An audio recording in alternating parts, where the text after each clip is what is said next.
مصحف ምሳሌ ምዕራፍ 5 ወዴ ምኽር ከተጽንዕ ከናፍርካውን ፍልጠት ምእንቲ ክሕዛስ ናብ ጥበበይ ኣቕልብ ናብ ምስተውዓለይውን እዝንኻ ኣንን ከናፍር ኣመንዝራ ሰበይትስ መዓር ወለላይ እንጠብጥብ ኣፋ ኸኣ ካብ ዘይቲ ትልስልስ መወዳእታ ግና ከም ዕረ መሪር ክልተ ኣፍ ከም ዘለዎ ሴፍ ከኣ በሊሕ እዩ ኣጋራ ናብ ሞት ይወርዳ ስጉምታ ናብ ሲኦል ይበጽሕ ንመገዲ ህይወት ከይትረኽባስ ብኻይዳኣ ኮብላሊት እያ እሞ ኣይትፈልጥን እያ ኣቱም ደቄ እምበኣርሲ ሕጂ ስምዑኒ ካብ ቃላት ኣፈይ ከኣ ኣይትረሓቑ መገድኻ ካብኣ ኣርሕቕ ናብ ደገ ቤታ ኣይትቕረብ ክብርኻ ንኻልእ ዕድሜኻውን ንጨካን ኣይትሃብ ብጥሪትካ ካልኦት ከይጸግቡ ፍረ ድኻምካውን ናብ ቤት ካልእ ከይሓልፍ ኣብ መጨረሽታ ነፍሲ ስጋኻ ምስ ተወድአ ከይተልቅስ እሞ ከመይ ከንተግሳጽ ጸላእክዎ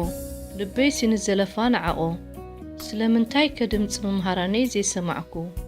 ናብቶም ዘስተምህሩንስ ኣእዛነይ ዘየድነንኩ ኣብ ማእከል ማሕበርን ጉባኤን ናብ ክፉእ ዘበለ ኩሉ ንምብጻሕ ቁሩብ ተሪፉኒ ነይረ ከይትብልሲ መገድኻ ካብኣት ኣርሕቆ ማይሲ ካብ ዒላኻ ደኣ ካብቲ ዝፍልፍል ምንጭኻ ደኣስተ ምንጭኻ ንወጻኢ ርባታትካስ ናብ ኣደባባያት ዶ ይፈስስ ኣሎ እዩ ንኣኻ ጥራይ ይኹን